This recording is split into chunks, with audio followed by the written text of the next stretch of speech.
Okay, I had to. This is like so important. So the other day I was in therapy and talking about my sister, which was triggered by the paddle boat.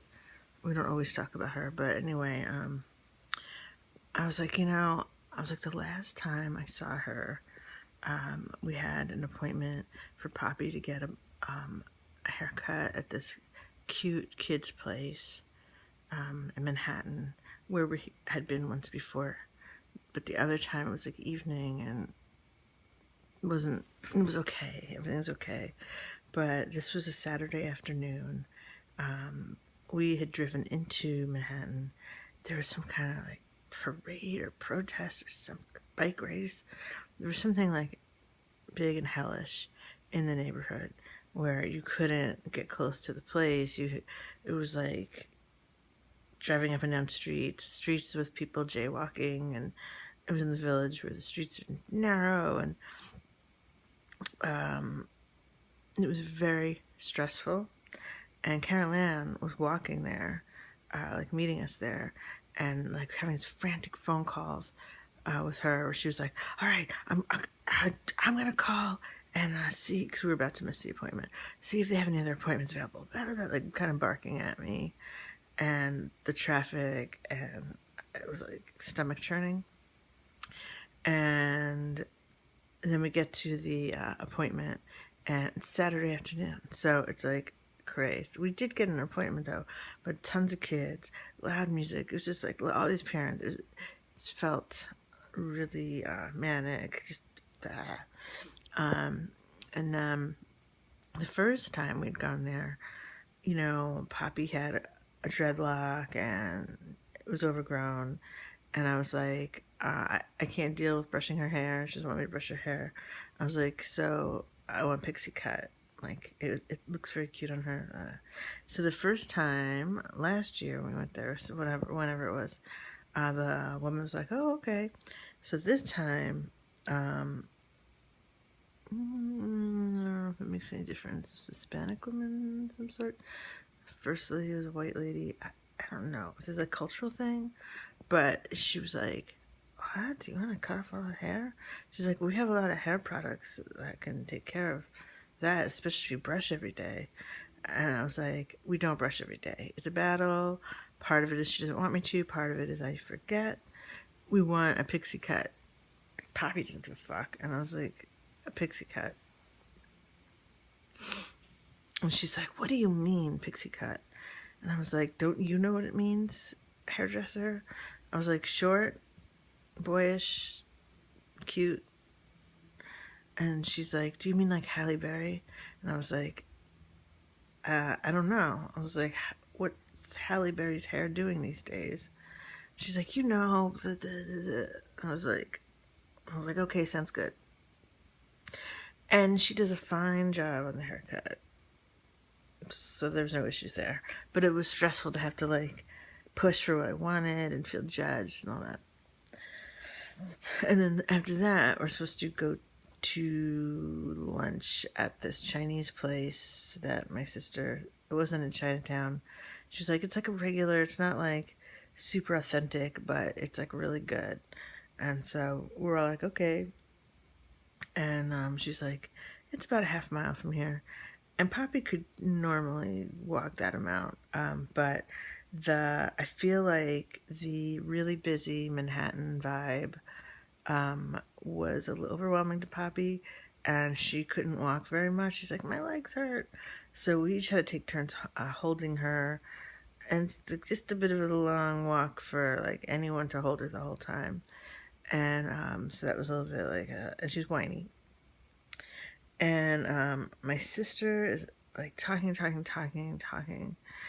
but Paul and I are like focusing on holding Poppy, and like Poppy's whining and fussing, and Caroline's like talking at us like we're all adults having an adult conversation while we're walking down the street and dodging cabs. And so it gets to this point where it's our turn to cross the street, and I go into this state where everything around me becomes blurry. and I'm not gonna be able to walk.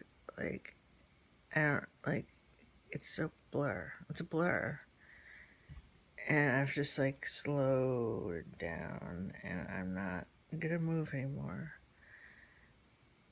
And the light changed and I didn't walk.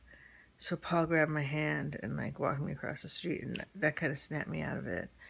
And then I really, I started crying like quietly. I didn't want my sister to know, and feeling shaky. And um, I don't think I had Klonopin with me, and it's horrible. And then by the time I got to the Chinese place, I was able to act normal, and I mean, I felt more normal, like being in a quiet restaurant. Food was kind of sucky. Anyway, so I'm telling therapists this, like, this is the last time I saw her. And then all of a sudden I'm like, oh my God. And she's like, what? I was like, last year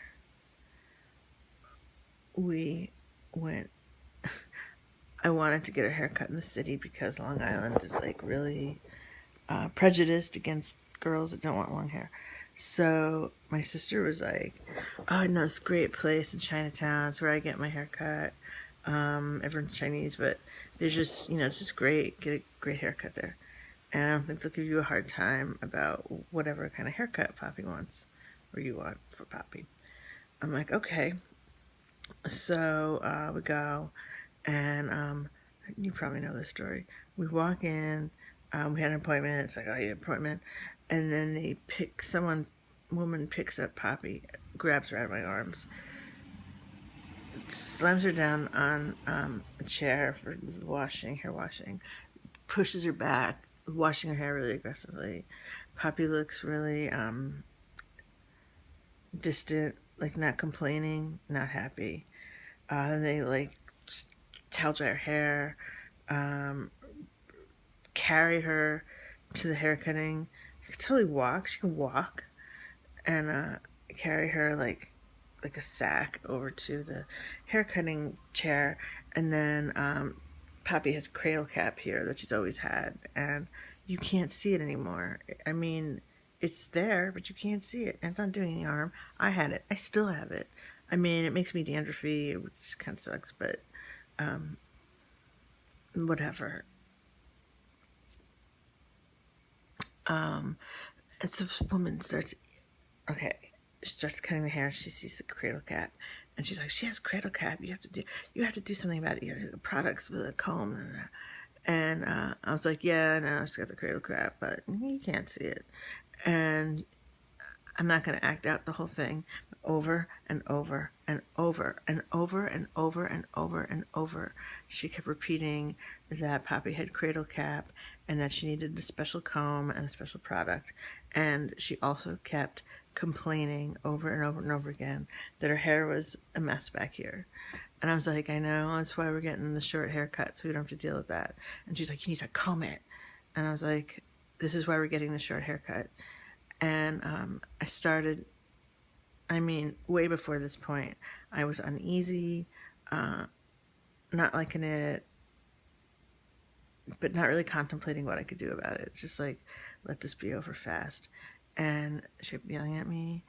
I mean, you wouldn't even believe how repeatedly she was repeating herself.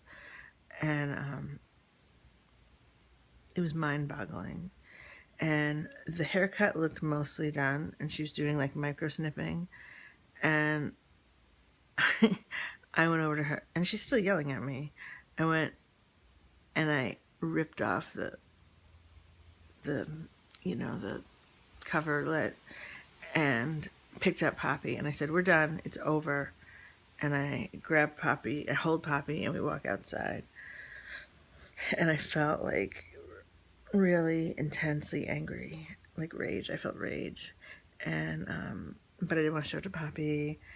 And so I was just like trying to calm my breathing, like bring it down, mostly for Poppy, and 100% for Poppy. So a couple of minutes later, Paul and Caroline come out, And she goes, real smug. She goes, I just told her you were mentally ill and I gave her a $20 tip. And I felt simultaneously enraged and wanted to punch her in the face with, I'm a fucking lunatic, with, fuck you, I was protecting my child.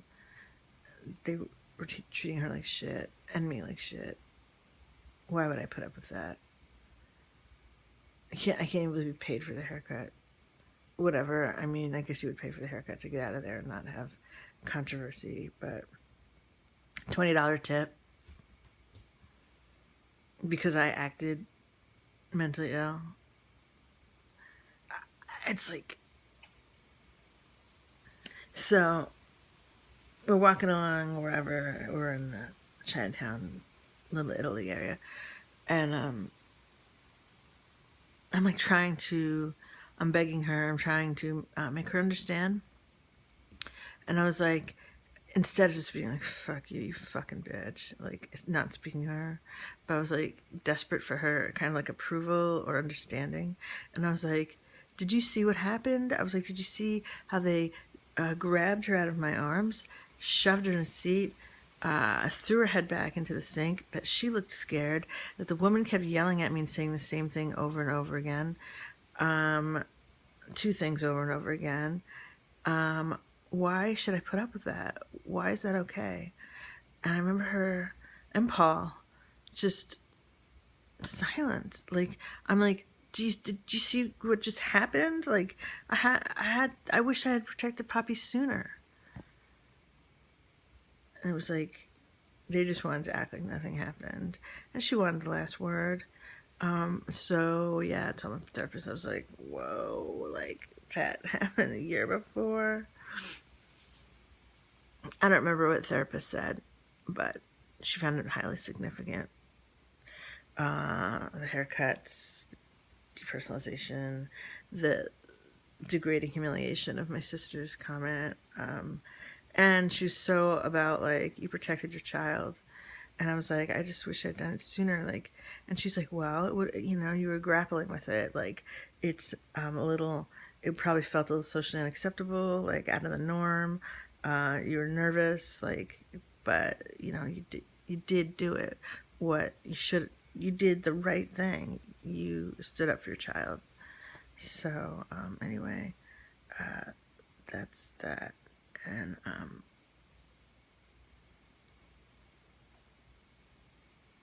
the last time I saw her where she was frantic, like, I'm gonna get another appointment, and like us trying to find a parking spot and everything.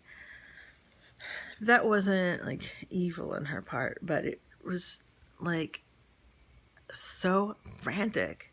The vibe and trying to get these things done, and you have to get it done. You have to get things done, and no matter how. And she has a higher threshold than I do of franticness, of hysterical, do whatever it takes to get it done. And she always has had a way higher threshold. I've always been more nervous. She's always had more energy for shopping or whatever. That's how she is.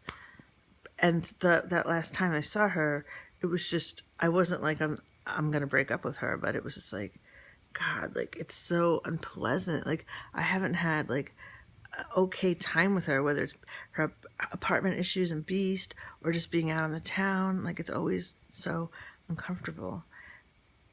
But that time before, I just told them you were mentally ill and gave them $20 tip. It's like evil. So I guess I'll sign off now. Thank you for listening.